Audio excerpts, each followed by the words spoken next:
আসসালামু আলাইকুম রহমতুল্লাহ বারকাতুহু। সম্মানিত ভিউয়ার্স, দর্শক শ্রোতাবৃন্দ, আমরা ভালো কথা, সদকা এবং এটার পক্ষে আরেকটি হাদিস নিব ৩ নম্বর ভিডিও ক্লিপে আজকের আলোচনা।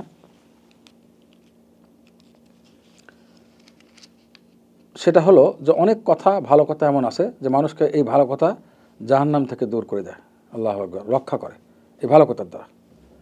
এর পক্ষে হাদিস নিচ্ছি। এই হাদিসটি সহিহ বুখারীর 6563 নম্বর এবং সহিহ মুসলিমের 1016 নম্বর হাদিস।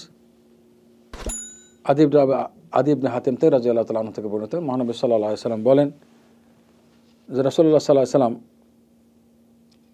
জাহান্নামের উল্লেখ করলেন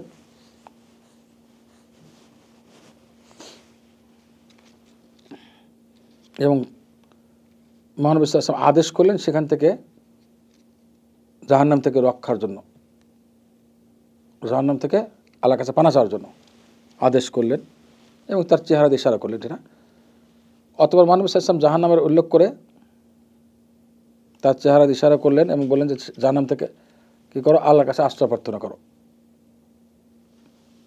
মানে দুইবার উল্লেখ করেন জাহান্নাম এবং দুইবারই বললেন যে জাহান্নাম থেকে আশ্রয় প্রার্থনা করো। আল্লাহুম্মা আজিরনা মিনান নার, এটা বলা, নাউযু বিল্লাহি মিনান নার, এই শব্দগুলো বলা, আল্লাহর কাছে আশ্রয় প্রার্থনা করো জাহান্নাম থেকে। অথবা তিনি যে বাক্যটি বললেন সেই বাক্যটা আমাদের আজ এই আলোচনার সঙ্গে সংশ্লিষ্ট। সেটা হলো ইত্তাকুন নার ওয়ালাউ বিশিক্কি তামারা, তোমরা জাহান্নাম থেকে নিজেকে রক্ষা করো, যদিও খেজুরের আধা টুকরা খেজুর দিয়ে হয়, অর্থাৎ আধা টুকরা খেজুর সদকা করে হয়। ফাইন লাম ইয়াজিদ, যদি কোনো ব্যক্তি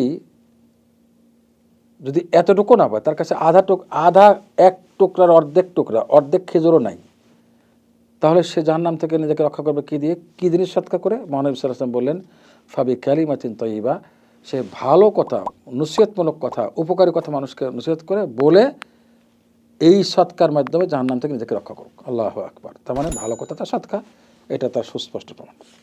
আসসালামু আলাইকুম রহমতুল্লাহি ওয়া বারাকাতুহু।